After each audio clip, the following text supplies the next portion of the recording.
Julio, por la apertura, y gracias a todos ustedes, casi 80 personas que nos hemos reunido esta tarde para hablar de lo que nos interesa, que es la parte de seguridad. Gracias aparte porque estamos en un día feriado en la Argentina. Hoy es nuestra fecha patria, 25 de mayo, conmemoramos un nuevo aniversario, o celebramos un nuevo aniversario de la Revolución de Mayo, el primer gobierno patrio. El tema que nos ocupa hoy es un tema que tiene que ver con el comportamiento humano. Puntos ciegos en la gestión del comportamiento para la prevención de accidentes. La idea es sintetizar en esta hora y media, la experiencia recogida a través de todos los años de trabajo corporativo, desde la supervisión, desde la gerencia, y por último, incorporarle también la experiencia adquirida a través de la consultoría, donde uno tiene la oportunidad de ver los mismos problemas, pero del otro lado del escritorio. Para comenzar, voy a compartir mi pantalla. Ahí está. Voy a comenzar diciendo que la propuesta, ¿sí?, hablaba de una ecuación básica en la cual nosotros basamos por lo general nuestra gestión. No digo que esto sea siempre así, es posible que haya empresas en las cuales este modelo haya sido superado, pero en un porcentaje importante de las empresas observamos que la ecuación es procedimiento. Si tengo procedimientos, tengo capacitación, tengo recursos, y cuando digo recursos estoy diciendo dinero, tiempo, herramientas, y si a eso le sumo la presencia de supervisión en campo, más la presencia de los trabajadores, tengo como resultado un trabajo seguro.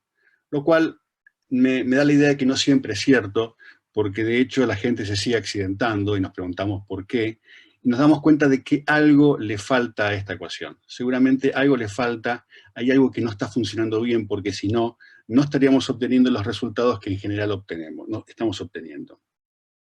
Muchas cosas de las que vamos a decir acá, ¿sí?, son obviamente aplicables a la seguridad, pero también son aplicables a otros aspectos de la compañía, porque vamos a hablar del comportamiento humano, y la gente no solamente se comporta cuando está en el campo, sino se comporta en general en la compañía.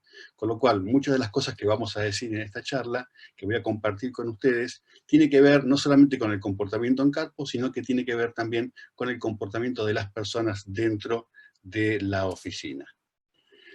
Pasando al próximo slide, yo quise en la parte derecha de la pantalla, donde hablamos de los factores humanos, fíjense que acá había un señor que es el supervisor y otro que es el trabajador, y yo los uní en uno solo. ¿Por qué? Porque unirlos en uno solo significa que estamos hablando de la gente en general, la gente que se comunica entre sí, independientemente que sean trabajadores, supervisores o gerentes. Entonces, lo que tenemos son los factores sistémicos a los cuales controlamos. ¿De qué forma?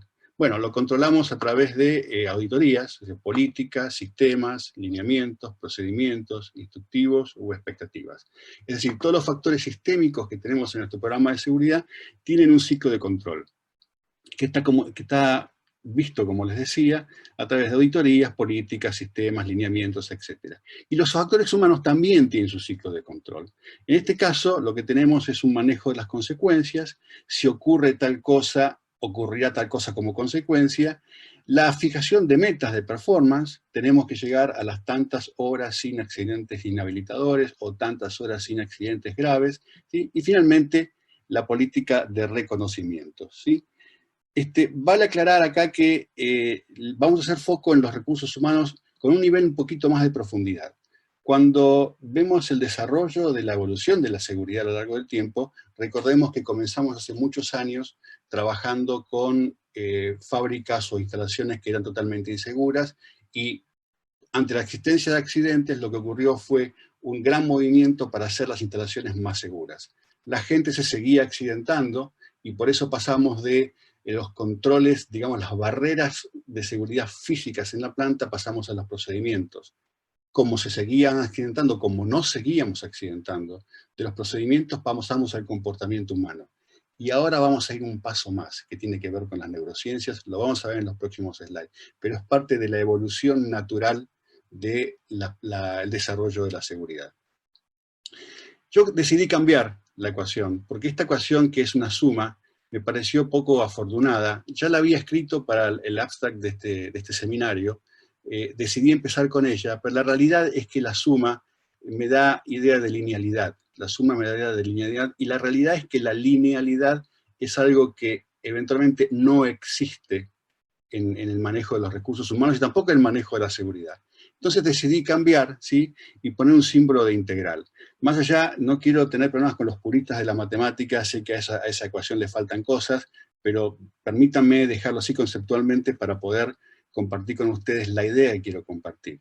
El trabajo seguro no es más que una integración, ¿sí?, de los factores que vimos hasta ahora, ¿sí? Los factores sistémicos que tienen que ver con políticas, sistemas, lineamientos, procedimientos, instructivos, expectativas, y también los factores humanos, ¿sí?, con el manejo de consecuencias, las metas y los reconocimientos.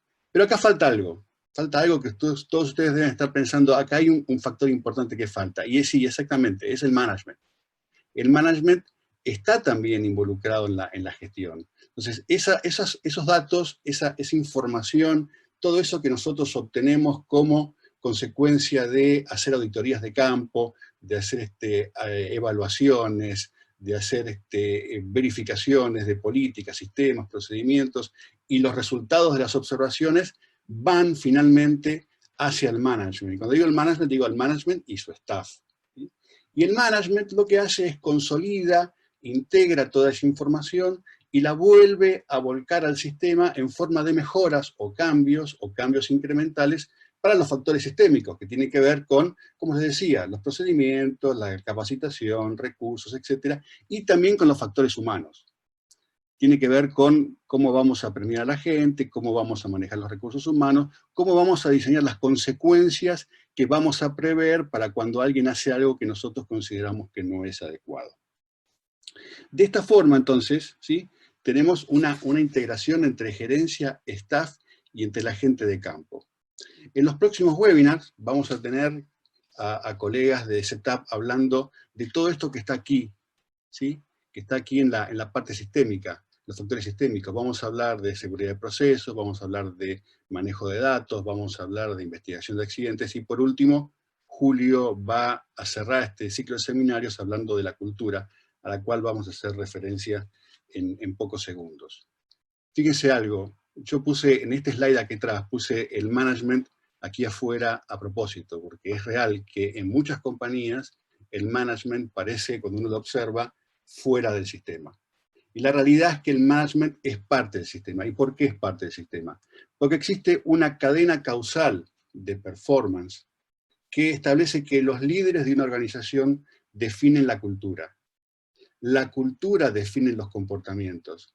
Y finalmente los comportamientos definen el desempeño. Esta es una cadena inevitable que tiene necesariamente esa dirección. No puede ir en sentido contrario. O sea, tratar de ir en sentido contrario, tratar de ir del desempeño al management, es como empujar el agua cuesta arriba. No va a funcionar. La cadena causal normal, efectiva y realizable tiene que ver con líderes que definen la cultura, con cultura, ¿sí?, que define los comportamientos, cómo hacemos las cosas acá en esta compañía, y finalmente los comportamientos definen el desempeño. Es totalmente inútil tratar de ir desde el desempeño hacia el management. La cadena causal va desde el management al desempeño indefectiblemente por una cuestión de gravedad física. No puede ir en sentido contrario. A ver si no me estoy olvidando nada, ¿sí? Pero también es importante determinar, ¿sí?, que el management, ¿sí?, que vemos aquí afuera y aquí adentro, tiene una función primordial en el sistema. Ya deja de estar afuera, deja de ser un controlador para ser parte esencial del sistema de gestión de seguridad y ser parte, obviamente, ser artífice de los resultados que queremos obtener. Entonces volvemos, ¿sí?, a nuestro antiguo gráfico, el primero que hicimos donde vimos la ecuación, y ya fíjense que aquí yo agregué a la ecuación, agregué el management. Agregué el management como una forma de graficar que dentro de la ecuación está el management. Todo esto que estamos viendo acá tiene la cualidad de que al no ser una suma, al ser una función muy compleja y no lineal, cada uno de los integrantes, cada uno de los componentes interactúa con otro. Y vamos a ver de qué manera interactúan unos con otros. Ahora voy a dejar de compartir la pantalla porque quiero focalizar la atención en esto. Vamos a hablar de comportamiento. Fíjense que uno de los elementos que teníamos en los factores humanos era el comportamiento. Cuando hablamos de comportamiento, ¿de qué estamos hablando? Estamos hablando de seres humanos. Estamos hablando de seres humanos a los que generalmente consideramos seres racionales. Le estamos hablando a la persona que puede leer un procedimiento, que aprobó un examen de competencias para ingresar como contratista a la planta, una persona que es técnico en tal condición, una persona que tiene las competencias, una persona que puede pensar. La realidad, que eso es cierto, estamos hablando de una persona con esas características, pero fundamentalmente estamos hablando de un ser emocional. Es un ser emocional que puede pensar, no es un ser pensante que puede tener emociones, no es un ser racional que puede tener emociones, sino que estamos hablando de un ser racional, de un ser emocional que puede pensar. Y esas emociones tienen raíces muy profundas. En definitiva, la gente cuando actúa no hace lo que quiere, sino lo que puede. Lo que puede en base a lo que le permite hacer su cerebro, del cual vamos a hablar ahora. A ver, vamos a ir nuevamente acá. Y vamos a hablar, a ver, ahí está, de este señor. Este señor que ustedes ven en pantalla es el doctor MacLean. Es Paul MacLean, es el doctor, es un médico psiquiatra científico norteamericano que vivió entre 1913 y 2007, y este señor es el autor de la teoría del cerebro triuno. Este es un modelo para explicar cómo funciona el cerebro. De ninguna manera yo estoy diciendo que el cerebro es lo que está figurando en ese gráfico, en ese dibujo. El cerebro, todos lo sabemos, tiene dos hemisferios, un cuerpo calloso que lo une, está dividido en lóbulos. Físicamente es de esa forma, pero esto es un modelo para explicar el cerebro. Todo lo que yo les voy a contar ahora, ¿sí?, muy sucintamente, porque es un tema muy profundo, tiene que ver con lo que se llama neuroventas. Todo lo que yo les voy a explicar ahora, todos nosotros hemos sido en algún momento sujetos de este modelo. Fíjense lo que están en casa ahora trabajando en home office, miren alrededor y fíjense cuántas cosas hay que ustedes compraron y ahora se preguntan, ¿cómo pude haber comprado esto? ¿Cómo se me ocurrió comprar esto? Bueno, ese cómo se me ocurrió comprar esto es la respuesta a esto que vamos a explicar ahora, que tiene que ver con cómo funciona el cerebro de las personas. El cerebro de las personas fue diseñado, ¿sí?, para el Homo sapiens sapiens, que vivía hace 1560 años, ¿sí?, allá mucho más, perdón, 156.000 años, perdón, en la sabana africana. La primera parte del cerebro que se desarrolló fue su parte reptil. El cerebro estaba desarrollado pura y exclusivamente para una cosa, la supervivencia. Era solamente para sobrevivir. Y aparte, ¿sí?, dentro de las funciones para sobrevivir, tenía una función muy importante que es el ahorro de energía. El cerebro está diseñado para ahorrar energía. Que esté diseñado para sobrevivir significa que todo lo que el cerebro toma, todo lo que viene a través de los sentidos, se categoriza en dos grandes grupos. O es una amenaza o es una recompensa. Y no podemos salir de ahí. Cada vez que entra la información, el cerebro se pregunta, ¿esto es una amenaza o esto es una recompensa? Y si es una amenaza, actúa de una forma, y si es una recompensa, actúa de otra. Y con respecto al ahorro de energía, debemos decir que nuestro cerebro es más o menos el 5%, un poquito menos de la masa corporal, pero consume un poco más del 20% de la energía. Y se encarga de todas las funciones que nos permiten estar viviendo, con lo cual el cerebro no se puede apagar nunca. Y como no se puede apagar nunca, recuerden que está diseñado para un Homo sapiens sapiens que vivía en aquella sabana africana. Como el cerebro no se puede apagar nunca, lo que ocurre es que está diseñado para ahorrar energía. Y en ese ahorrar energía, ¿sí?, conectar y desconectar neuronas le lleva mucha energía. Entonces, una vez que un cerebro conectó una serie de neuronas, es muy difícil hacérselas desconectar, porque la conexión de circuitos neuronales para hacer tareas repetitivas, para la creación de hábitos, como ustedes pueden ver en el slide, tiene que ver con ahorrar energía. Ustedes imagínense lo siguiente. Todos manejamos automóviles, o lo que manejamos automóviles. Hacemos un montón de movimientos en automáticos. El primer día que subimos a un automóvil pensamos cada uno de los movimientos. Pensamos en poner el cambio, apretar el embrague, poner el cambio, apretar el acelerador, soltar el embrague, dependiendo si el auto fuera automático o no, una serie de movimientos que los coordinábamos con el cerebro. Seguir conduciendo de esa forma hubiera sido horriblemente desastroso desde el punto de vista del uso energético del cerebro. Entonces, ¿qué hace el cerebro? Una vez que la tarea se hace muchas veces, se cablean las neuronas, ¿sí? Se cablean las neuronas y esa tarea se pone en forma automática y se manda a niveles más profundos de la conciencia. Uno cuando maneja no piensa cuando aprieta el freno, aprieta el acelerador o hace los cambios. Es simplemente una tarea automática, que el cerebro la automatizó para ahorrar energía. Todas las tareas que hacemos repetitivamente las automatizamos para ahorrar energía. Cuando nos bañamos, cuando lavamos los dientes, cuando conducimos, pero también cuando cometemos algún acto inseguro repetidamente. Cuando circulamos por un lugar que no tenemos que circular repetidamente, ¿sí? Y desandar ese camino lleva mucho de energía, con lo cual el cerebro se resiste sistemáticamente a cambiar sus hábitos, porque cambiar hábitos significa desconectar neuronas, y desconectar neuronas significa gastar mucha energía. Entonces, naturalmente, romper un hábito lleva un esfuerzo especial, y todos sabemos esto de qué se trata. Entonces, acuérdense que este cerebro triuno, que el doctor MacLean nos enseñó con su modelo, tiene tres niveles. Un nivel primitivo, que es el cerebro reptil, donde residen todas aquellas cosas que son indispensables para la supervivencia. Tengo hambre, necesito reproducirme, tengo sed, necesito dormir, necesito huir, necesito acercarme. Esas condiciones básicas residen en el cerebro reptil.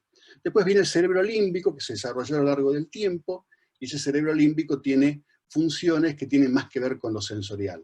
Y finalmente el neocórtex. El neocórtex es el que tiene las funciones ejecutivas. Yo les estoy hablando en estos momentos con el neocórtex. Mi neocórtex es el que le está hablando al neocórtex de ustedes. No estamos entendiendo. El lenguaje reside en el neocórtex. En el cerebro límbico y en el cerebro reptil no hay lenguaje. Hay solamente sensaciones. Y si tienen que comparar, ¿sí? El neocórtex, que es ese cerebro al cual le hablamos, es ese cerebro cuando salimos al campo en la fábrica o en la refinería o en el pozo de petróleo, cuando hablamos con un operador, cuando hablamos con un contratista, cuando hablamos con un colega, le hablamos al neocórtex, ¿sí? Pero el neocórtex, comparado, ¿sí?, con el cerebro reptil, es muy pequeño. El cerebro reptil tiene muchísimos más recursos y muchísima más velocidad. El cerebro reptil es un Fórmula 1. El neocórtex es una tortuga. Entonces, cuando yo voy al campo y le hablo a alguien en el campo, lo que estoy diciéndole, yo le estoy hablando al neocórtex, el señor que me entiende, que entiende el lenguaje, que leyó el procedimiento, pero el que me está escuchando es el cerebro reptil, que es muchísimo más rápido que el neocórtex, porque su función es la supervivencia. Y lo que está evaluando es, ¿esta persona es una amenaza o es una recompensa? Y voy a actuar en consecuencia. Y no voy a medir mucho si es una cosa u otra. Lo primero que me parezca, lo voy a actuar. ¿Por qué? Porque cuando es una amenaza, yo no tengo tiempo para reaccionar. Tengo que rápidamente ponerme a salvo. Si me equivoqué, puedo volver. En cambio, si yo actúo por omisión y no me pongo a salvo y hay una verdadera amenaza y el león me come, efectivamente no hay vuelta atrás. Entonces, es muy importante tener en cuenta que cuando yo voy al campo y le hablo a un señor para saber lo que está haciendo, para observarlo en el trabajo, para consultar y obtener datos, lo que estoy obteniendo es un diálogo con el neocórtex, pero el que me está escuchando y está reaccionando, finalmente es este cerebro reptil, que es mucho más grande, mucho más potente y mucho más rápido que el neocórtex. Entonces las reacciones las tiene el cerebro reptil. Esto parece una cosa rara, pero yo les voy a dar algunos ejemplos para que vean que realmente esto funciona así. Por ejemplo, ustedes van caminando por la calle, ¿sí? Pasan por una casa que tiene un jardín con una reja. Y detrás de la reja sale un perro gigante a ladrar. ¿Qué es lo que pasa? Bueno, por lo menos a mí y a muchos, lo que pasa es que es un chorro de adrenalina, sale la sangre, se vierte en la sangre, nos pegamos un susto bárbaro, aún sabiendo, aún pudiendo ver que la reja va a detener al perro. Ese es tu cerebro reptil. No puede detenerse a pensar si la reja va a detener al perro, si va a ser lo suficientemente fuerte. No, actúa. Actúa ¿por qué? Porque la función es de supervivencia. Y esas funciones no se pueden apagar. No se pueden apagar, se pueden gestionar, pero no se pueden apagar. Nosotros reaccionamos con nuestro sistema, con nuestro reptil. Y después explicamos lo que hicimos con nuestro sistema de neocórtex. Así funciona la cosa. ¿Cuántas veces ustedes tuvieron una reunión en el trabajo y dijeron algo y después que lo dijeron pensaron, ¿cómo pude haber dicho esto? ¿En qué momento se me ocurrió decir esto? Bueno, ese fue tu cerebro reptil, que es extremadamente rápido, detecta una amenaza y desata una tormenta interna para lidiar con la amenaza. ¿Qué ocurre cuando algo es una amenaza? Y una amenaza puede ser un supervisor que se acerca con anteojos negros, que sé que me va a penalizar, ni hablar si lleva a tener una anotadora en la mano, ni hablar si tiene una cámara fotográfica. Eso es una verdadera amenaza. ¿Qué ocurre cuando el cerebro ve una amenaza? Bueno, muy fácil. El cerebro reptil envía una orden muy rápida, muy rápida, muy rápida a todo el sistema nervioso diciendo, señores, estamos en presencia de una amenaza. Entonces, la sangre hay que enviarla a los lugares donde tiene que estar. ¿A dónde tiene que estar? En los músculos largos, para poder huir y para poder pelear. Partes del cerebro se apagan parcialmente y partes se encienden. ¿Para qué? Para poder hacer foco en el problema. La circulación va, como les dije, a los músculos largos, con lo cual la circulación periférica deja de tener efectividad y comenzamos a transpirar, porque nuestra refrigeración comienza a fallar, nuestra respiración comienza a ser mucho más superficial para ganar oxígeno.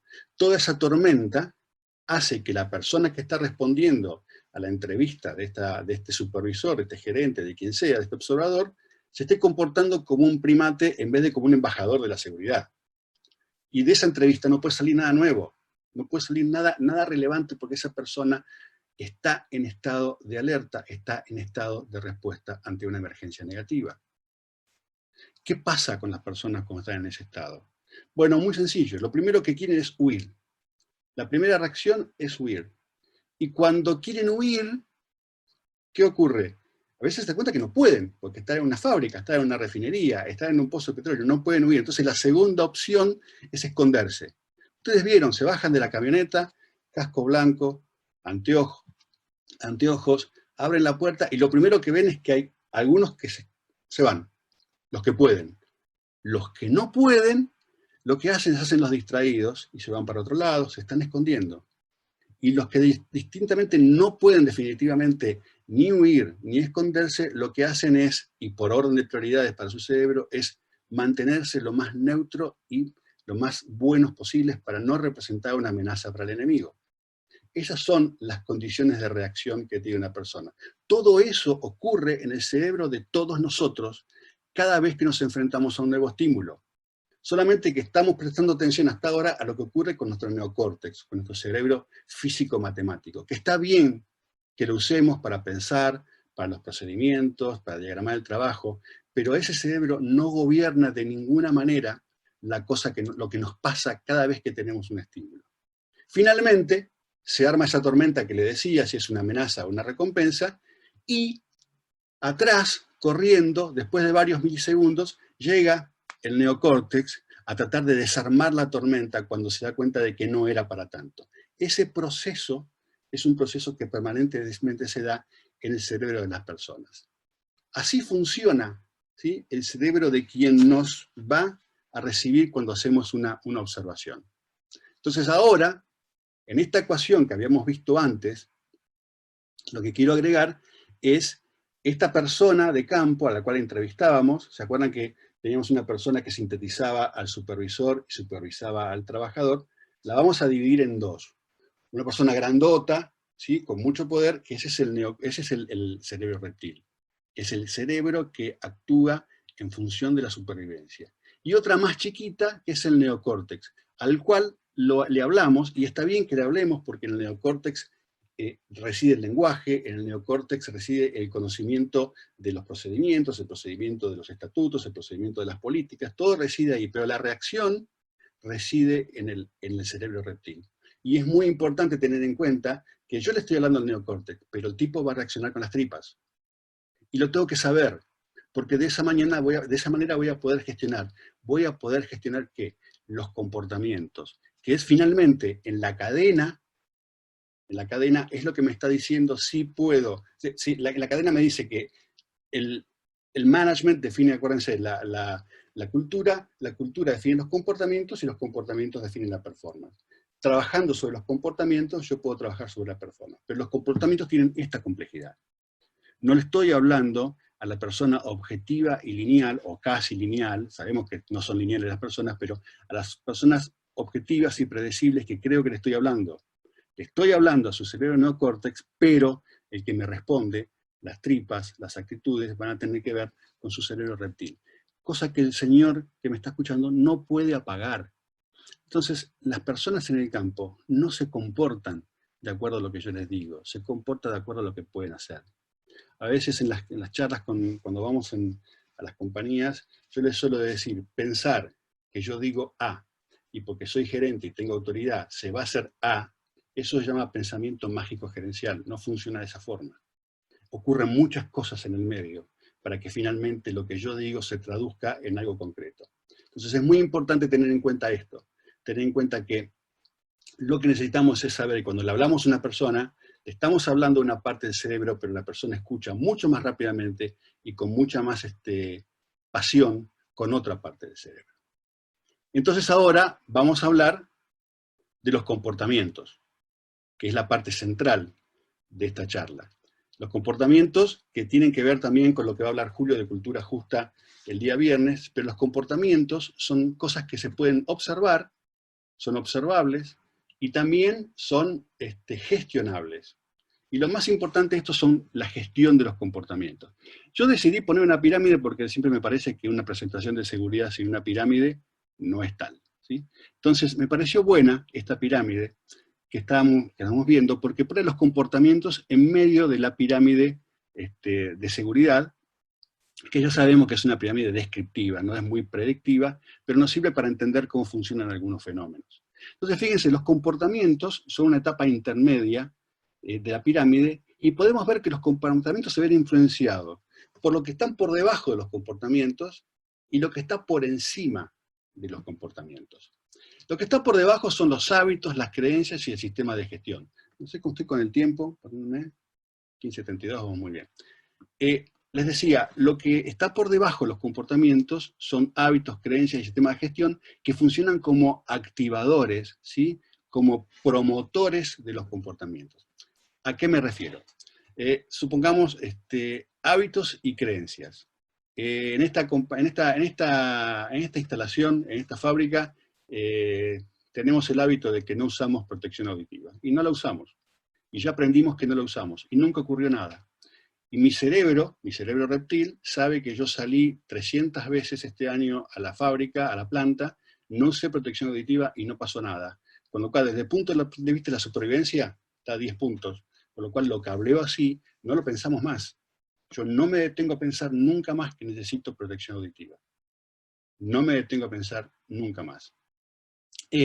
Hábitos y creencias son esos sistemas de gestión. Tenemos procedimientos excelentes que no cumplimos. Por ejemplo, tenemos un procedimiento de permiso de trabajo que dice que todo trabajo, para firmar el permiso de trabajo, que todo permiso de trabajo debe firmarse al pie del trabajo que se está realizando en el campo. Pero en la práctica no lo podemos llevar a cabo. ¿Por qué? Porque si hiciéramos eso, tendríamos tantos permisos de trabajo para firmar, tantos lugares para ir, que el último permiso de trabajo lo firmaríamos a las 4 de la tarde. Entonces, ¿qué hacemos? Hacemos como si nada ocurriera, ¿sí? Y firmamos los permisos de trabajo desde la oficina. A pesar de que el procedimiento dice, porque los especialistas de seguridad así lo establecieron, el procedimiento dice que hay que ir al campo para firmar el permiso de trabajo. Pero sistemáticamente nosotros tenemos vivo ese procedimiento y tenemos un procedimiento paralelo en la cabeza de las personas que dice, sí, está bien, el procedimiento dice que tenés que ir al campo, pero no vamos a ir al campo, o acá nadie va a ir al campo.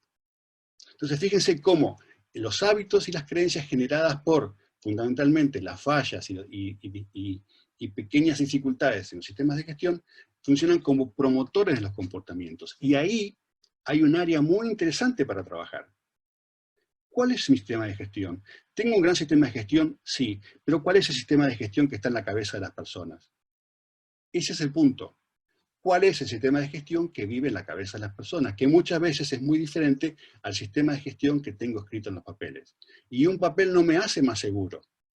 Lo que me hace seguro es el reflejo de ese papel vivido en la cabeza de las personas. Entonces es muy importante darse cuenta que el sistema de gestión en sí es un activo promotor de comportamientos. Y después están los comportamientos que son las consecuencias, ¿sí? Las consecuencias de lo que ocurre cuando yo hago algo. Y esas consecuencias pueden ser consecuencias solamente de disciplinarias o como recompensas. Si hago algo me van a penar o me van a recompensar, o finalmente que alguien se accidente, que es lo que queremos evitar.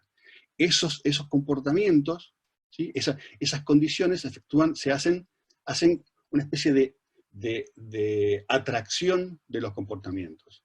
Entonces los comportamientos de las personas se ven influenciados por dos cosas fundamentales. Por un lado, los fallos sistémicos de los sistemas de gestión, hábitos, creencias que se generan sobre esos fallos sistémicos, fallas en el sistema de gestión, procedimientos faltantes, procedimientos que son muy buenos pero que no se aplican, procedimientos que nadie conoce. Esos son promotores de los comportamientos. Y por otro lado, los atractores o moderadores del comportamiento, que son las consecuencias. Vamos a ver cómo influyen ahora las consecuencias dentro de todo esto. Pero fíjense que todo esto está basado en lo que le pasa a la parte del cerebro que establece el sistema reptil. Son las cosas que a mí me parecen interesantes, que me parecen importantes cumplir, aquellas que no me parecen importantes cumplir. Me parecen importantes cumplir aquellas que me dan seguridad, aquellas que agradan a mi jefe. Me parecen no importantes cumplir aquellas que no me dan seguridad, que no agradan a mi jefe. Me acerco a las recompensas, me alejo de los peligros, ¿sí? Entonces todo esto tiene más que ver con las reacciones instintivas de la gente que con el propio cerebro neocórtex, que es el que piensa en forma físico-matemática. Entonces, como dije recién, ¿sí? Los procedimientos que existen y no se cumplen son parte de los problemas que podemos identificar en el sistema de gestión, en la parte baja de la pirámide. Los atajos, siempre hacemos lo mismo, nunca ocurrió nada. Los equipos o herramientas inadecuadas, la normalización del error o la normalización del desvío, etc. Si yo trabajo en un lugar donde hay puentes grúas y sistemáticamente camino por debajo de la carga suspendida, en mi cerebro está cableado que el camino más corto para ir del punto A al punto B es pasar por debajo de la carga suspendida. Y una vez que lo aprendí, ni siquiera recuerdo que es muy peligroso o que es inadecuado pasar por debajo de una carga suspendida. No lo recuerdo. Entonces, no estoy violando una norma a sabiendas. La violé la primera vez a sabiendas, pero ahora está cableado en mi cerebro y no me doy cuenta que lo estoy haciendo. Por eso reitero, las personas no hacen lo que quieren, hacen lo que pueden. Y lo que pueden ha sido moderado, ha sido moldeado de alguna forma, ¿a través de qué? A través de factores externos a las personas. Vimos ahora recién los hábitos, las creencias, sistema de gestión, las fallas en el sistema de gestión. Esto hacen de promotores para determinados comportamientos. Nosotros como gestores de la organización podemos revisar esos lugares y ver que no existan más promotores. Ser honestos con nosotros mismos y ver cuáles son cada uno de los promotores. Está prohibido circular, y eso en todas las plantas es así, no se puede caminar por arriba de los caños. No se puede. Está prohibido, está totalmente prohibido. Pero en mi planta, ¿sí? La próxima plataforma para pasar por arriba de los caños está de acá a 300 metros. ¿Cuántas veces te crees que un empleado va a recorrer los 300 metros de ida y 300 metros de vuelta para pasar por arriba de los caños? Una vez. A la segunda vez va a pisar los caños. Y no va a pasar nada. Y lo va a pisar de vuelta y no va a pasar nada. Y lo va a pisar de vuelta y no va a pasar nada. Y en su cerebro queda cableado, por acá se puede pasar en forma segura. Lo hice 100 veces y no ocurrió nada. Y va a seguir haciendo así. Pero el problema lo tenemos nosotros, que tenemos un procedimiento, tenemos una norma que es incumplible. Y eso generó que se grabaran en el cerebro de las personas determinados patrones que hacen que cometan actos inseguros. Y la parte más importante de todo esto tiene que ver con las consecuencias. Cuando yo hago algo, ¿qué sucede? Por lo general, cuando yo hago algo no sucede nada, ¿sí? Si alguien me ve, me premia o me castiga, y a eso se refieren los premios y castigos que vemos aquí en este slide. O si no, puede ocurrir un accidente. La consecuencia puede ser que alguien se accidente, yo mismo u otra persona. Entonces vamos a ver un poco cómo funcionan, ¿sí?, las consecuencias como moderadoras de los comportamientos. Y acá vemos las consecuencias, ¿sí?, que tienen tres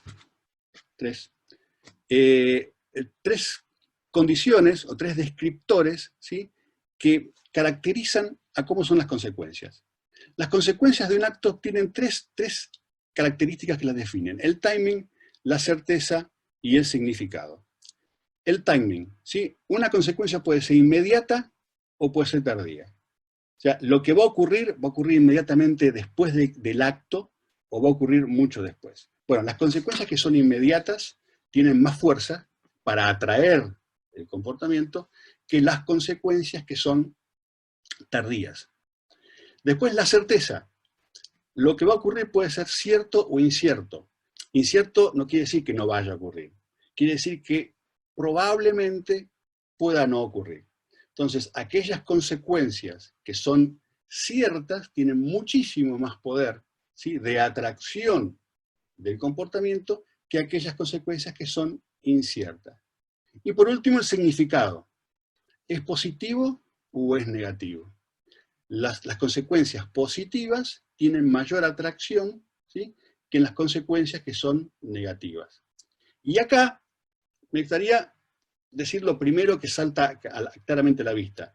Las consecuencias más potentes para atraer el comportamiento son las que son inmediatas, ciertas y positivas, como le puse acá en el IC+.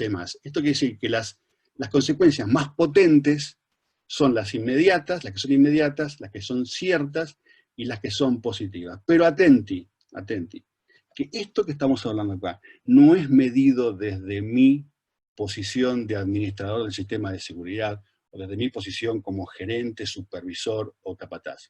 Esto es medido desde la posición de la persona, con lo cual aún una consecuencia inmediata, cierta y positiva puede ser totalmente disfuncional para la persona. Les voy a poner un ejemplo. Uso de guantes. Discusión eterna con los instrumentistas. El instrumentista te dice: yo los guantes no los puedo usar porque necesito motricidad fina. Necesito sentir el destornillador entre mis dedos porque tengo que ajustar el tornillito de tal cosa. Ellos siempre tienen la justificación de que no pueden usar guantes. Todos los guantes le molestan. Entonces, ¿cuál es la consecuencia para un instrumentista que está convencido de que no quiere usar guantes? ¿Cuál es la consecuencia de no usar guantes? Bueno, la consecuencia es, primero, que voy a tener mayor motricidad para él, voy a tener mayor sensibilidad, eso es positivo para mí, y es cierto, porque yo lo he visto. Entonces, esa consecuencia, fíjense, no usar guantes, para el instrumentista que no quiere usar guantes, es altamente positiva, y va a ser un gran atractor de su comportamiento. Un gran atractor de su comportamiento. No quiere usar protección facial. ¿Por qué? Y porque sin la protección yo veo mejor, y no tengo calor. Y ya lo he comprobado.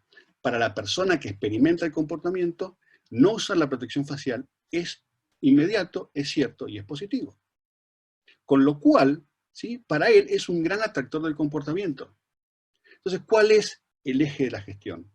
El eje de la gestión tiene que ver con poder identificar cuáles son las potenciales consecuencias que está viendo la persona que experimenta el conocimiento y gestionarlas. En el caso del instrumentista, no hay nada para poder matar la idea de que el tipo piensa que sin usar guantes tiene mejor motricidad fina y tiene más sensibilidad. Pero yo puedo poner una consecuencia mucho más potente de reconocimiento cuando usa guantes. Que se sienta reconocido, que vea que lo estoy mirando y que se sienta reconocido. Y puedo también trabajar en los factores promotores del comportamiento. Puedo trabajar, por ejemplo, con los especialistas del grupo de seguridad de la compañía para encontrar guantes que finalmente puedan ser utilizados por los instrumentistas y que no sean en detrimento de la motricidad fina o de la sensibilidad.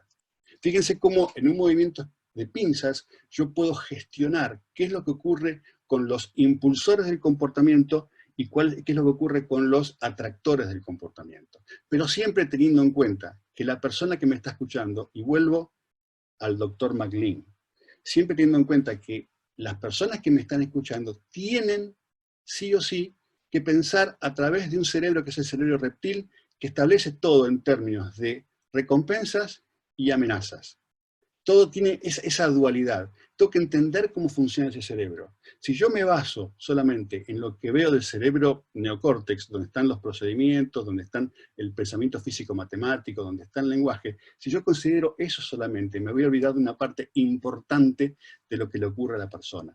Me voy a olvidar de aquello que hace que la persona actúe de una manera o de otra. ¿Tenemos que ser los ingenieros especialistas en neurociencias? No. No necesariamente, pero sí tenemos que comenzar a ver este tipo de cosas, porque la persona que le estoy hablando no es la que está actuando. La que está actuando es alguien que está muy por detrás, que toma las riendas y que hace que la persona haga cosas aún sin saber por qué las hace. Y eso es muy importante tenerlo en cuenta, porque así funciona el ser humano, y si lo queremos gestionar, de esa forma podemos gestionarlo mejor.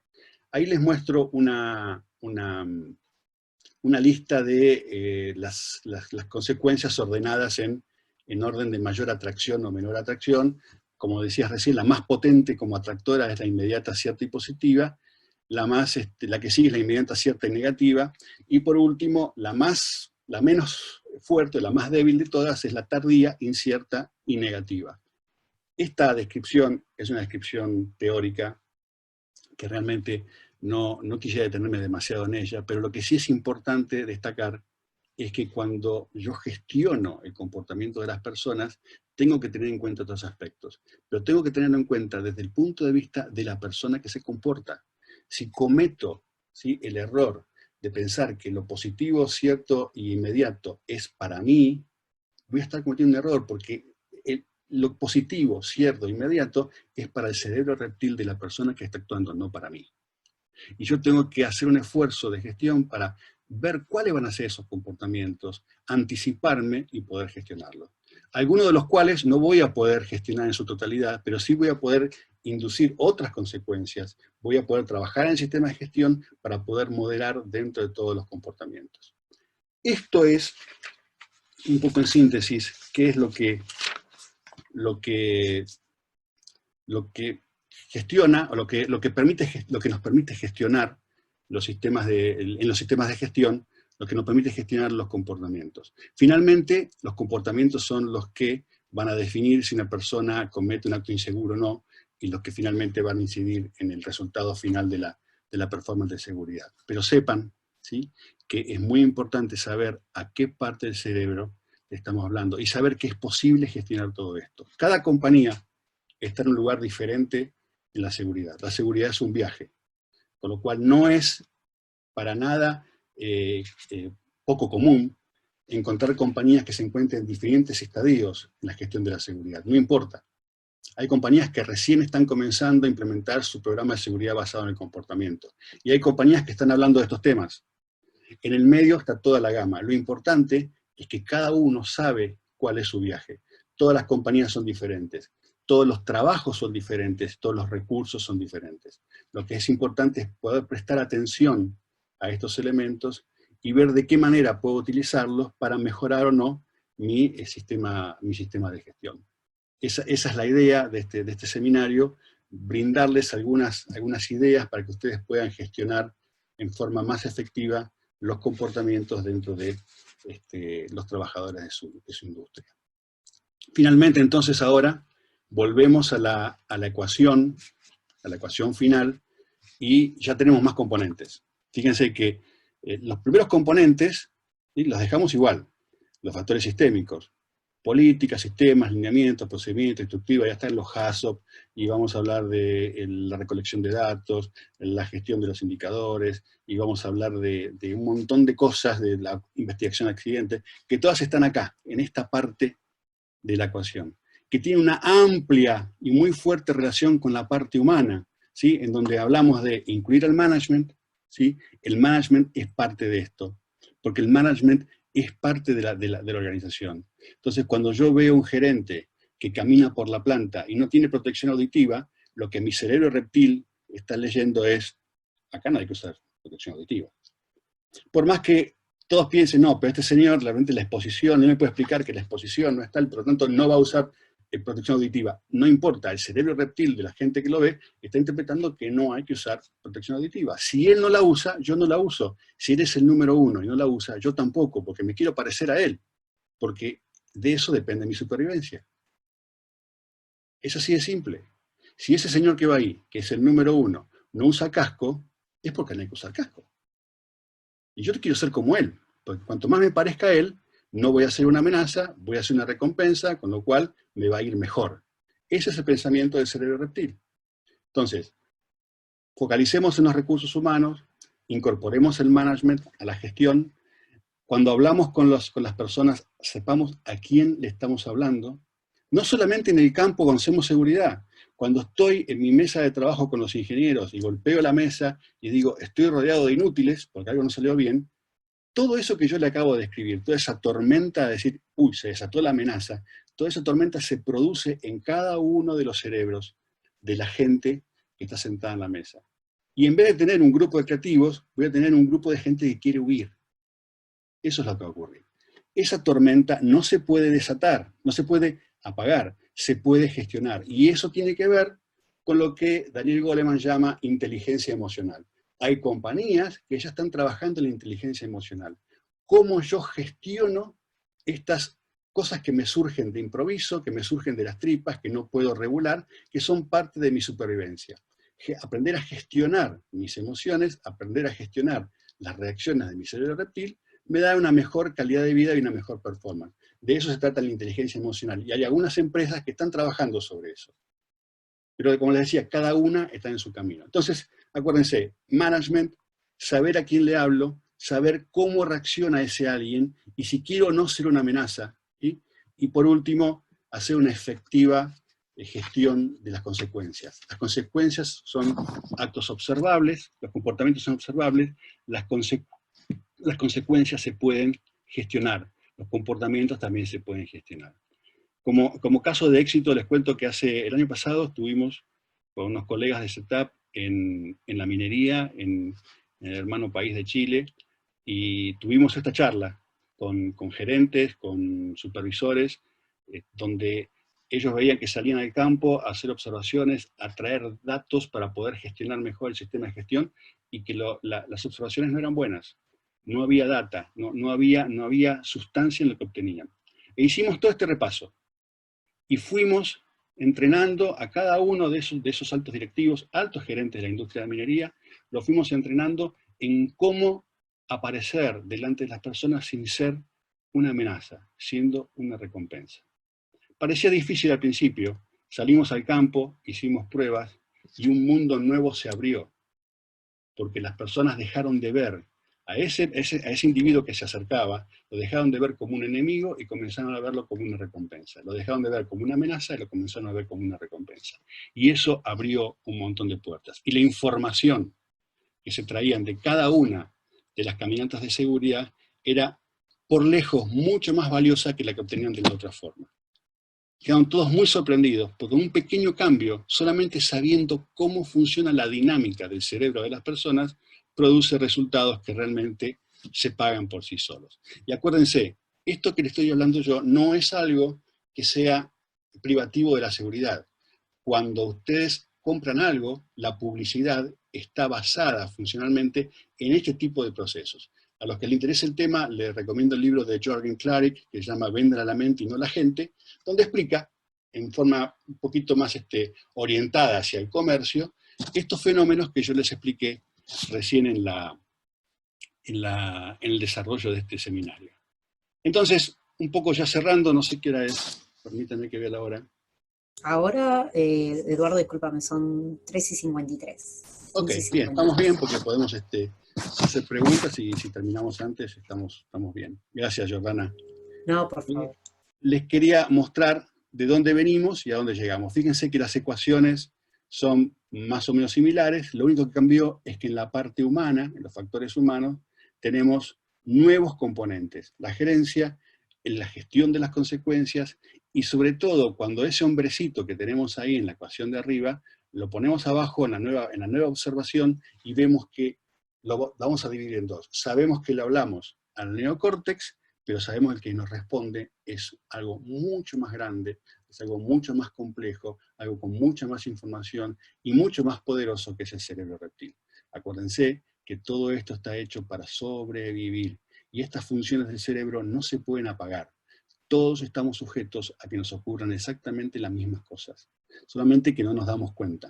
Bueno, en el campo ocurren estas cosas, solamente que ahora, con esta charla, espero que puedan tener la oportunidad de moderar esa sutileza de dejar de convertirse en una amenaza para convertirse en una recompensa, sin perder la autoridad, sin perder el lugar de donde venimos. Ser una recompensa significa que se puede hablar, ¿sí?, con la persona y se puede obtener información y feedback de la persona que de otra manera sería imposible obtener. Bueno, ahora voy a dejar de compartir pantalla y estoy a disposición de ustedes si alguien tiene alguna pregunta. Me voy a poner los anteojos porque si no, no veo. Eduardo, discúlpame. Ahí creo que alguien estaba preguntando que repitas el nombre del libro, ¿puede ser? El libro es Véndale a la mente y no a la gente, de Jürgen Klarik. Acá está escrito, ahí Franco lo escribió para todos, sí. Es un libro muy interesante porque nos enseña cuáles son las claves, cuáles son las claves reptilianas que mueven el funcionamiento de las personas. Entonces, cuando yo tomo una decisión, la tomo con las tripas y después utilizo el cerebro para explicarlo. Si no, recuerden las veces que uno estuvo en una reunión, en una discusión y dijo algo que no tenía que decir, y somos todas personas inteligentes, estamos acá hablando de comportamiento humano, es decir, tenemos las competencias y tenemos los elementos para saber lo que está bien y lo que está mal, y sin embargo, muchas veces hemos hecho o dicho cosas y dijimos, ¿cómo fue que dije eso? Bueno, ese es tu cerebro reptil, que ve una amenaza y reacciona, y tu cerebro neocórtex viene atrás, viene muy lento, y después tiene que explicar lo que ya hiciste, pero es explicar lo que ya está hecho. ¿Se acuerdan cuando las abuelas decían, antes de responder, tomate 10 segundos? Bueno, las abuelas no sabían nada de neurociencias, pero se referían a esto. Dale tiempo a tu cerebro neocórtex a que pueda tomar el control de la situación. Esto es mucho más complejo, tiene aristas mucho más interesantes y mucho más complejas, pero es importante, ¿sí?, tenerlo en cuenta, porque cuando vamos a hablar al campo, les recuerdo, al que le estás hablando es a ese cerebro reptil que lo primero que va a hacer es verte como una amenaza, como una recompensa. Y si te ve como una amenaza, vas a tener que trabajar y remar en dulce de leche para que te comience a ver como una recompensa y se abra.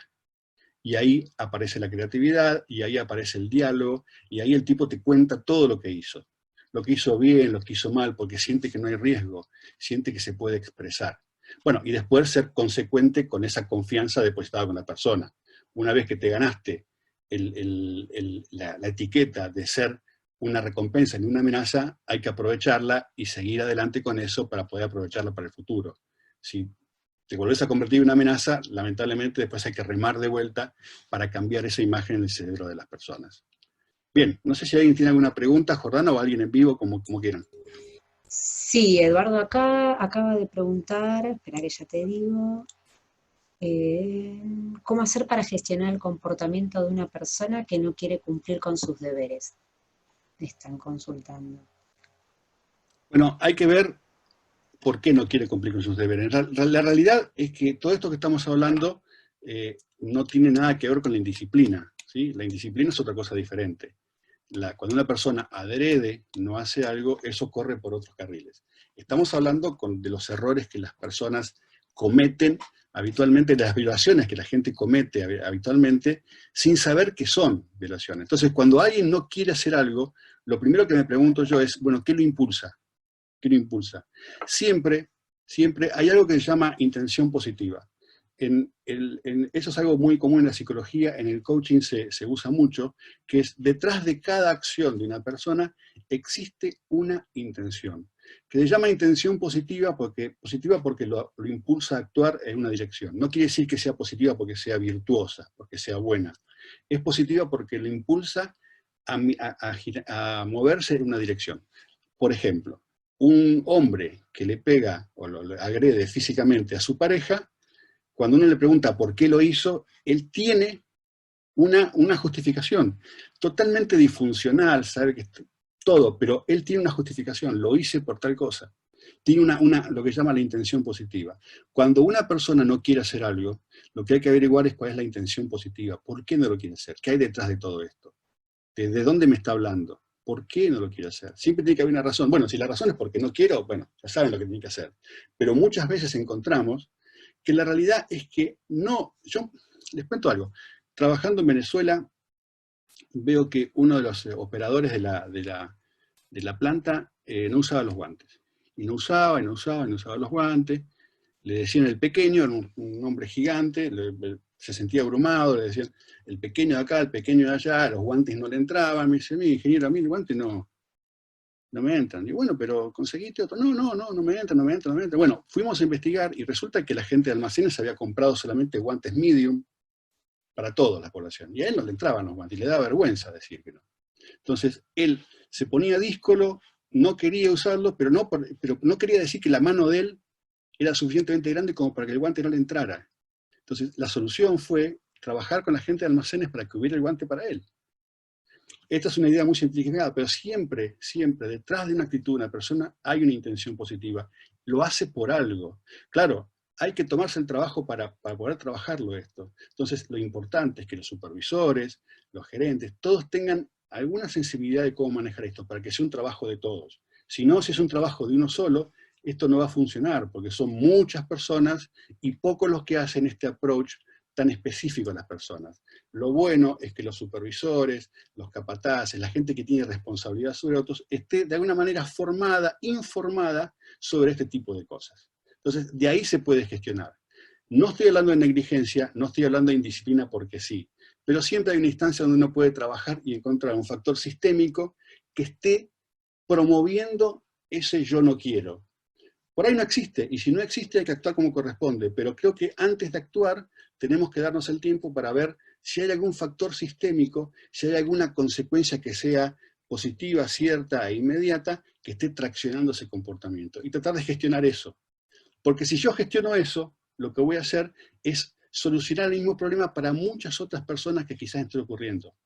Si yo actúo sobre una persona en particular, lo que hago es soluciono ese problema. Cuando me retiro y comienzo a ver el problema en forma más sistémica, cuando la soluciono, estoy solucionando el problema de esa persona y del resto que tienen problemas similares. Y no sé si contesta la pregunta, pero creo que por ahí pasa el camino de la solución.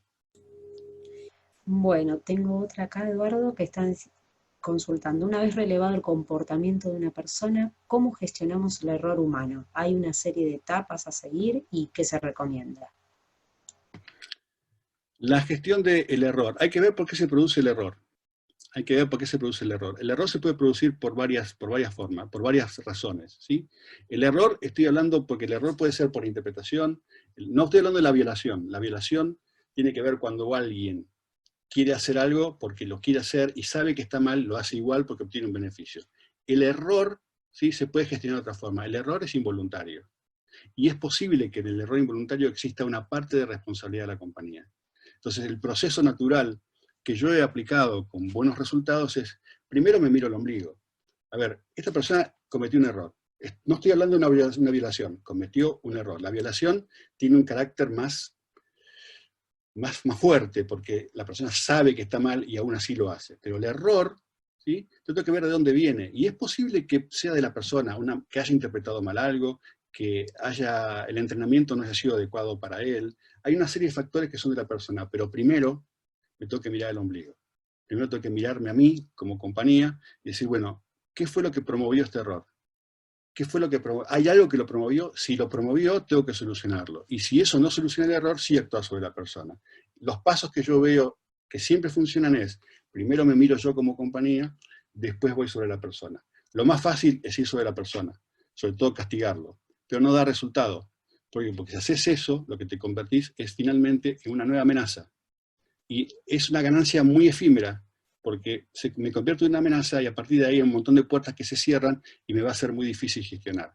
Y lo que yo necesito para gestionar es el contacto con las personas. Somos seres humanos, ¿sí?, que necesitamos comunicarnos para entendernos. Cuando solucionamos la comunicación, solucionamos un montón de cosas. Saber que estos mecanismos existen no es más que trabajar sobre la comunicación, mejorar la comunicación, que es un tema para otra charla, pero sí que es fundamental y es el eje vertebral, la columna vertebral de este tipo de procedimientos. De este tipo de, perdón, de procedimientos, no, de estrategias para abordar estos temas. Sí. Acá también están consultando si la edad difiere para el cerebro reptil, para considerar cerebro reptil. No, la edad no, estamos crafteados de esa forma. El cerebro reptil, ¿sí? Es como si esta computadora que yo estoy usando ahora para comunicarme con ustedes, adentro tuviera una Commodore 64 y fue construir, y los demás periféricos se le fueron poniendo por adición. O sea, es siempre igual, es siempre igual. Lo que puede cambiar, ¿sí? Es cómo es la interacción y el manejo de la inteligencia emocional de las personas. A ver, cuando el cerebro reptil toma una imagen, la imagen viene a través de los ojos, a través de los sentidos y va al hipotálamo. En el cerebro reptil hay un órgano muy pequeño que se llama amígdala, ¿sí? La amígdala es la encargada de tomar esa señal y definir si esto es una amenaza o es una recompensa. ¿Cómo lo hace? Toma esa señal lo más sucintamente posible, porque no tiene tiempo, porque si es una amenaza hay que protegerse, y lo que hace es lo compara con un montón de cosas que tiene en la cabeza. No se olviden que todo lo que vemos, lo que escuchamos, lo que hacemos, está grabado en el inconsciente. En algún lado está, aunque conscientemente no lo recordemos. La amígdala lo que hace es desencadena un procedimiento muy rápido donde compara lo que tengo con todo lo que tiene almacenado, que son muchísimas imágenes, muchísimos sentimientos, y en base a eso define si es una amenaza o es una recompensa. Y desata o no desata la tormenta. La edad tiene poco que ver.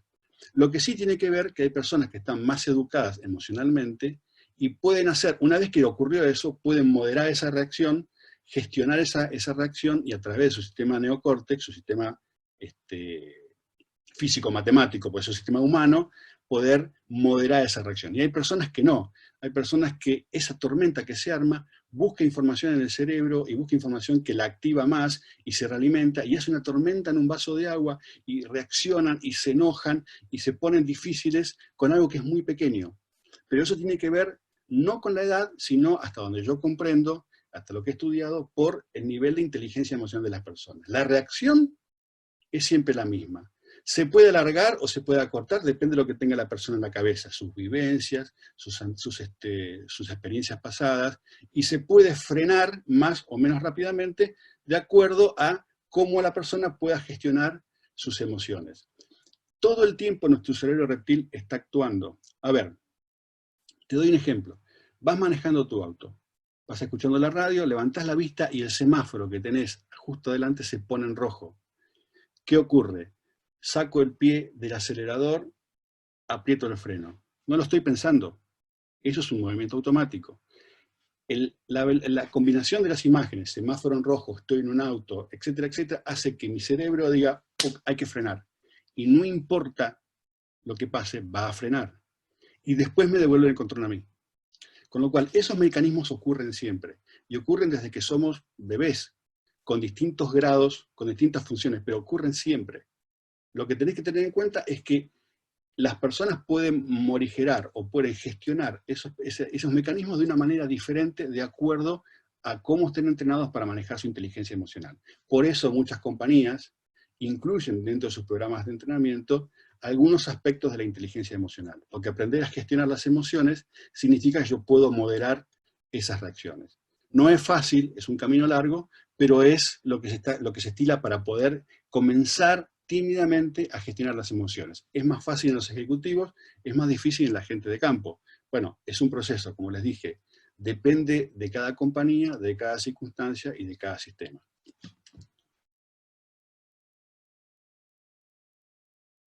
¿Algo más, Jordana? Sí, acá Eduardo también preguntaron si podías dar unos tips más comunes para transformarse en recompensa.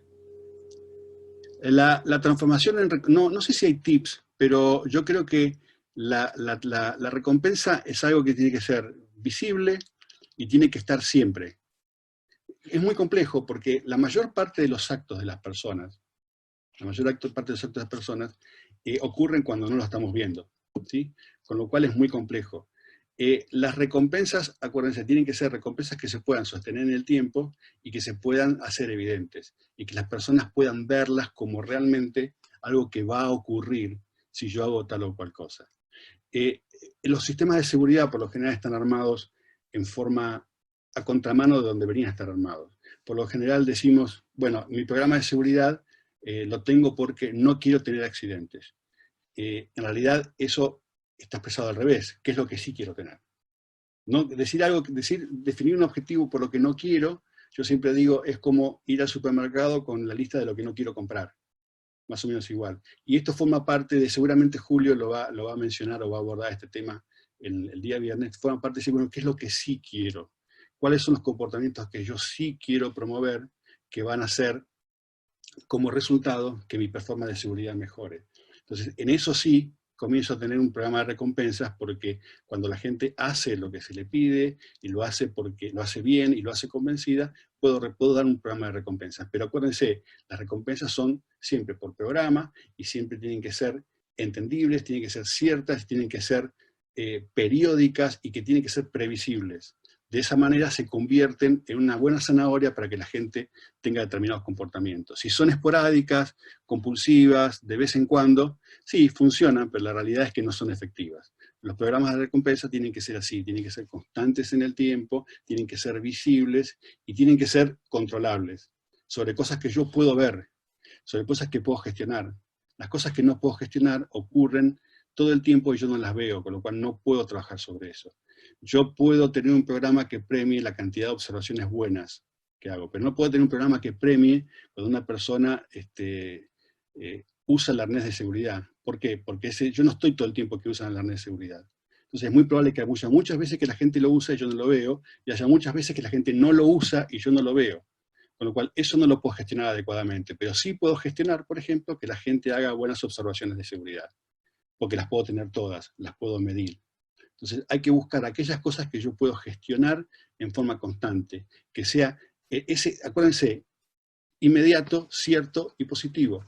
Que yo pueda en el corto tiempo reconocer que sea cierto, que yo pueda finalmente gestionar eso y decir, mira, nos pusimos una meta de hacer tantas evaluaciones de seguridad, hicimos 10 más, con lo cual nos merecemos un premio, y que sea positivo. Sobre cosas que yo pueda gestionar, que yo pueda medir, que yo pueda observar. Los comportamientos en sí mismos no son muchas veces observables porque la gente no la ve cuando está trabajando.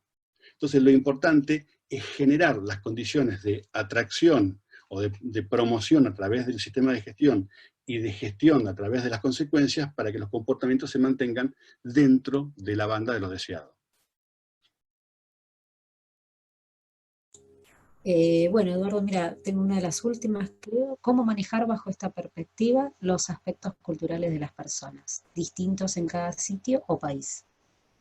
Bueno, eso es clave, ¿sí?, para lo que significa positivo, pronto e inmediato. Les voy a contar una experiencia. Yo era gerente de remediación para el Caribe y América Central hace varios años, y teníamos un derrame de la estación de servicio en Nicaragua. Hicimos la extracción de tierra con hidrocarburos, con naftas y gasoil, y decidimos con el acuerdo de las autoridades hacer un land farming para poder degradar la tierra. Bueno, presentamos un proyecto con todos los detalles técnicos, y había que colocar un liner, ¿sí?, y hacer una obra en un predio que nos había otorgado el gobierno, bajo determinados estándares. Para eso había que hacerlo todo a mano, porque no podíamos entrar con vehículos, porque el liner no resistía el peso de los vehículos. Entonces, cuando contratamos gente y vino el primer día de trabajo, todos uniformados, con su equipo de protección personal, zapatos, guantes, camisas, anteojos, todo lo que tenían que tener. Al día siguiente veo 4 o 5 trabajando en zapatillas. ¿Qué está pasando? ¿No le dieron zapatos? Sí, le dimos zapatos, pero vinieron zapatillas. Bueno, le dieron zapatos de vuelta. Le dimos zapatos, al día siguiente, de vuelta en zapatillas. Y digo, bueno, ¿qué está pasando? No puede ser. Cuando hablamos con la gente, me doy cuenta de que esa persona, por ejemplo, nunca había tenido zapatos. Él tenía zapatillas, su vida transcurría en zapatillas. Y cuando yo le di zapatos, él los guardó para ir a la fiesta. Y yo no lo había entendido eso. Yo no había entendido que le pasaba eso. Con lo cual, ponerse en los zapatos del otro, valga la redundancia, es clave. Cada país tiene diferencias culturales que le son propias. Y las soluciones que sirven para la Argentina no sirven para Chile, tampoco sirven para Bolivia, para Brasil o para los Estados Unidos. Cada país tiene una idiosincrasia que es diferente y está en el trabajo de los especialistas en seguridad, sobre todo cuando evaluamos las consecuencias y los promotores y los atractores, tener en cuenta esas diferencias. Lo que es muy común en unos lugares, en otros no lo es. No hay una solución única, porque así funcionan los seres humanos. No hay nada que sea una solución uniforme para todos. Tenemos que buscar lo que se adapte mejor a nuestro sistema, pero la realidad es que no hay nada que sea one size fits all, que sea una medida que abarca todo. No funciona de esa forma. Entonces, lamentablemente, la respuesta que tengo que darle al colega que me está preguntando es, las diferencias culturales son esenciales, porque determinan cómo la gente piensa. Tiene que ver con las creencias, tiene que ver con la parte baja de la pirámide. Tiene que ver con todo eso. Gestionarlas, ¿sí?, significa entender las diferencias culturales y hacer algo para poder gestionarlas. No se me ocurre ahora cuáles pueden ser. Les comenté esto de Nicaragua, que no es una diferencia cultural, era una diferencia puntual de ese grupo de gente en un pueblito muy pequeño que no tenía acceso a determinados recursos económicos. No era una cuestión cultural, no quiero decir que en Nicaragua la gente no usa zapatos, porque no es así. No, por favor, si se interpretó eso, quiero aclararlo. En ese lugar en particular me está ocurriendo eso. Así que lamentablemente no hay una solución que abarque todo, pero sí hay que tomarse el tiempo para gestionar. El mensaje es que acá no hay nada inmediato, hay que gestionarlo, hay que mirarlo, y es un trabajo continuo de mirar, mirar, mirar y probar. Detecto esto, lo pruebo. Me parece que esta consecuencia es inmediata, cierta y positiva. La pruebo, por ahí no lo es, por ahí estoy interpretando mal. Es posible que, porque no estoy en los zapatos de la persona que lo está ejecutando el comportamiento. Con lo cual, este es un ciclo de prueba y error en el cual no nos podemos relajar. Y cuando creemos que tenemos todo solucionado, aparecen nuevas cosas. La gestión nunca se termina. Por eso tenemos el ciclo de Plan, Do, Check, Act. O sea, planeamos, hacemos, corregimos, y vamos a hacer muchos cambios que no van a funcionar, pero hay otros que sí van a funcionar. Y de eso se trata en la mejora continua. Bueno, Eduardo, creo que eso no tengo más preguntas por el momento. Bueno, les agradezco. Ya llegó el momento de despedir, sí, ¿no? Mira, son las 16:17. Sí. Bueno, vamos a despedirnos. Yo les agradezco infinitamente haber estado ahí. Son 103 personas. Siempre digo lo mismo cuando damos charlas, cursos o visitamos las empresas, es una responsabilidad muy grande llenar el tiempo con contenido de valor. Mi experiencia es que se puede recuperar la salud, se puede recuperar el dinero perdido, se puede recuperar lo material, pero lo único que no se puede recuperar es el tiempo. Con lo cual, habiendo estado esta hora y moneditas, escuchándome, compartir lo que aprendí en estos años de profesión. No soy un catedrático, solamente estoy compartiendo las experiencias vividas tanto del lado de la gerencia cuando me tocó ejercerla, como del lado de la consultoría, que es mi trabajo actual. Haber podido compartir esto, de haber llenado el espacio con algo de valor, para mí es una responsabilidad muy grande. Así que de todo corazón les agradezco la gentileza. Estoy a disposición de todos ustedes a través del chat o a través del email de Setup. El mío es efernandez@setapsa.com.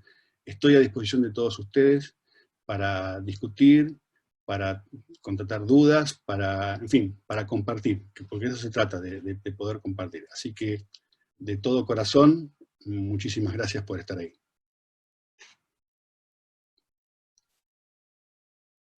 ¿Jordana? Sí, como no, le agradecemos a todos y buenas tardes.